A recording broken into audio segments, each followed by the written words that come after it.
নজর রাখবো বিধানসভার খবরের দিকে। সময় শেষ হওয়াতে বন্ধ মন্ত্রীর মাইক। বিধানসভায় ক্ষুব্ধ পরিষদীয় মন্ত্রী শোভনদেব চট্টোপাধ্যায়।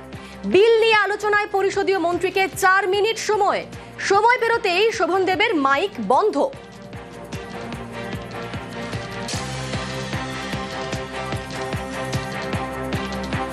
এই মুহূর্তে আমাদের সঙ্গে সরাসরি রয়েছেন প্রতিনিধি আবিরের সঙ্গে কথা বলবো। আবির, বিরোধীরা বারবার অভিযোগ করে কথা বলার জন্য তাদের সময় দেওয়া হয় না, মাইক বন্ধ করে দেওয়া হয়।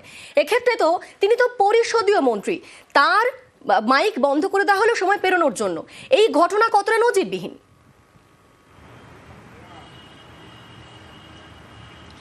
দেখো, একই বন্ধনীতে একই ঘটনা যা পারস্পরিক সম্পর্কযুক্ত, তা রাজ্যের এই বিধানসভার ইতিহাসে কার্যত নজিরবিহীন।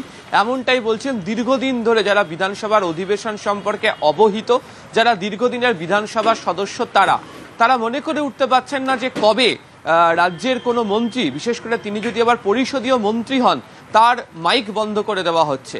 একই সঙ্গে সেই পরিষদীয় মন্ত্রীর ঘরে খোদ বিধানসভার স্পিকারকে দৌড়ে যেতে দেখতে পাওয়া যাচ্ছে। এই ছবি রাজ্য বিধানসভাতে লক্ষ্য করতে পারা যায়নি, অন্তত এর আগে কোনো দিনই এমন ঘটনা ঘটেনি, এমনটাই বলছেন তারা। ঘটনার সূত্রপাত কোথায়? ঘটনার সূত্রপাত আজকে যখন আলোচনা চলছিল বাজেটের অ্যাপ্রিসিয়েশন বিল নিয়ে, সেই সময় বিজেপি বিধায়ক তিনি অনুপস্থিত ছিলেন, তার নাম ডাকা হয়, যখন বলার জন্য তিনি ছিলেন না। অন্য বিজেপি বিধায়ক বলা শুরু করলেন, তারপরে আবার সেই বিজেপি বিধায়ক ফিরে আসলেন, তাকে বলার সুযোগ করে দেওয়া হলো। একই সঙ্গে হচ্ছে রাজ্য শাসক দলের তরফ থেকে বলা হলো যে তাদের মধ্যে থেকে ওই বক্তা হিসেবে পরিষদীয় মন্ত্রী শোভনদেব চট্টোপাধ্যায় থাকবেন। তো পরিষদীয় মন্ত্রী শোভনদেব চট্টোপাধ্যায়কে স্বল্প সময় দেওয়া হবে বলার পর তিনি বক্তব্য শুরু করলেন। বলা হয়েছিল 5 মিনিট মতো তিনি সময় পাবেন।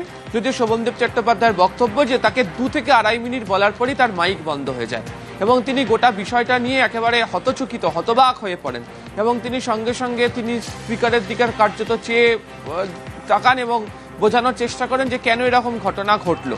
সঙ্গে সঙ্গে স্পিকার তাকে বলেন যে অল্প সময় দেওয়া হবে বলেছে, তাই অধিবেশন চালাতে হবে, তাই মাইক বন্ধ করা হয়েছে। তো সঙ্গে সঙ্গে বিধানসভার পরিষদীয় মন্ত্রীর পাশে ছিলেন হচ্ছে রাজ্যের অপর মন্ত্রী অরূপ বিশ্বাস। তিনি উঠে দাঁড়ান এবং স্পিকারের দৃষ্টি আকর্ষণ করে বলার চেষ্টা করেন যে পরিষদীয় মন্ত্রী তিনি বলছেন, তাকে বলার সুযোগ করে দেওয়া হলে ভালো। ঠিক সেই সময়ই বিধানসভার অধ্যক্ষ বলেন যে you can not pressure on me.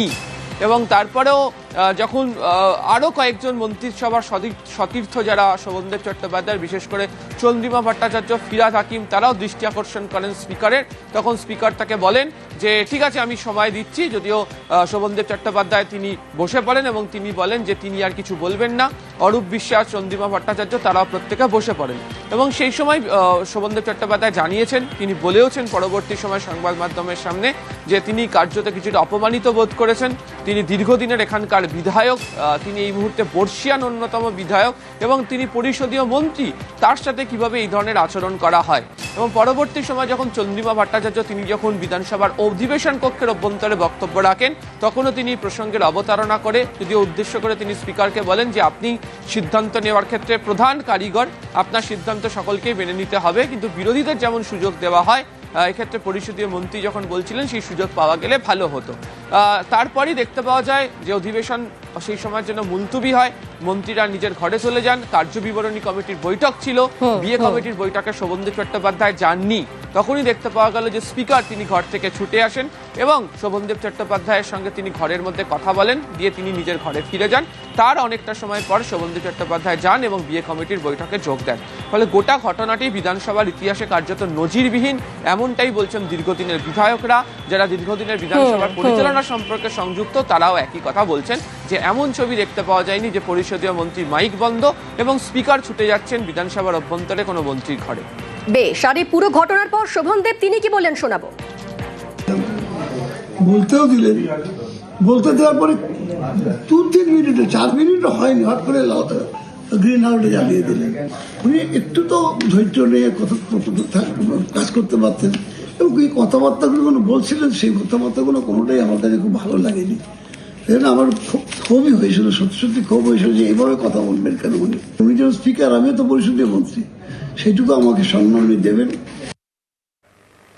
আজ অধিবেশন শুরুর দিকে আজকে উত্তপ্ত হয় বিধানসভায় স্বাধিকার ভঙ্গের নোটিশ তৃণমূলের। অগ্নিমিত্রার মন্তব্যে স্বাধিকার ভঙ্গের নোটিশ, এবং তারপর দেখা যায় সেই নোটিশের প্রতিবাদে ওয়াকআউট করে বিজেপি।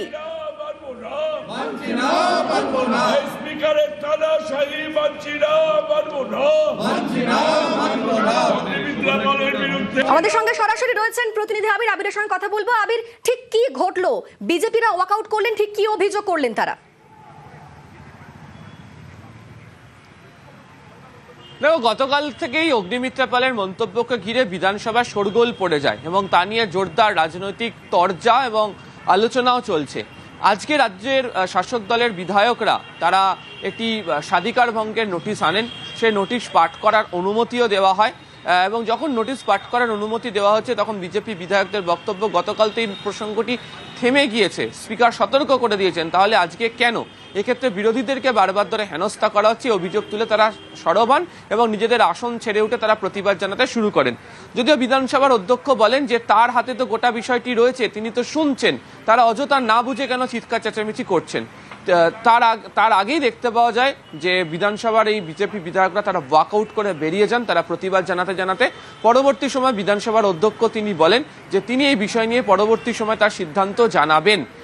যদিও আজকে বাজেট সংক্রান্ত এছাড়া বিল বিভিন্ন আসছে, তা নিয়ে আলোচনা চলছে, সেখানেই বিজেপি বিধায়কদেরকে যোগ দিতে দেখতে পাওয়া যায় এবং বিধানসভার অধিবেশন একেবারে শেষ অধিবেশন, আজকে শেষ দিন, হাতে আর কয়েক ঘন্টা আছে, 5টা সাড়ে 5টা নাগাদ অধিবেশন শেষ হয়ে যাওয়ারও কথা রয়েছে। এক্ষেত্রে দাঁড়িয়ে স্বাধিকার ভঙ্গের নোটিশের প্রেক্ষিতে কি বক্তব্য আজকে বিধানসভার অধ্যক্ষ রাখেন সেদিকেও প্রত্যেকের নজর থাকছে। একদমই, ধন্যবাদ আবির।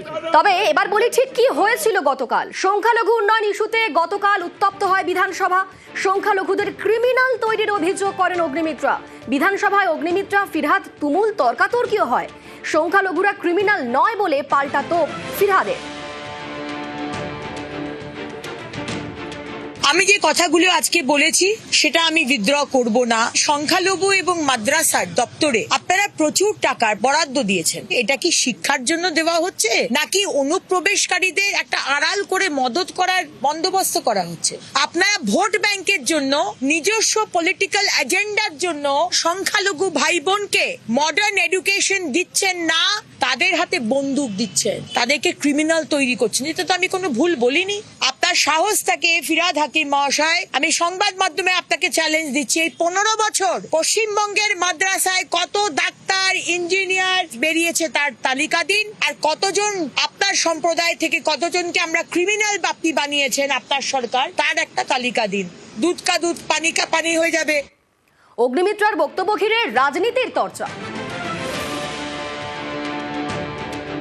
গতকাল সংখ্যালঘু ও মাদ্রাসা শিক্ষা ওর একটা বিল ছিল, তাতে কিছু বেশি টাকা ধরা ছিল, অন্যান্য একটি সাবজেক্টের থেকে একটু বেশি টাকা ধরা ছিল।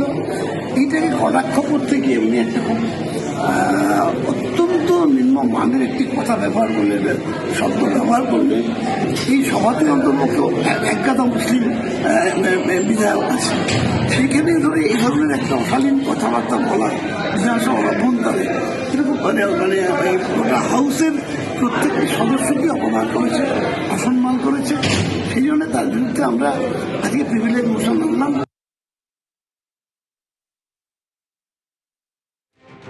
শোভনদেব চট্টোপাধ্যায়দের কাজ নেই, তাই করছে, মুসলিম তোষণ করার চেষ্টা করছে। উনি কি খারাপ বলেছে? মাদ্রাসাতে থেকে যে উগ্রপন্থী বেরিয়েছে তার কতগুলো প্রমাণ লাগবে আমরা দিয়ে দেবো। পাকিস্তানে বেরিয়েছে, বাংলাদেশে বেরিয়েছে, ভারতবর্ষে 2-4টে বেরিয়েছে, তো নতুন কি? তো ইউনিভার্সালি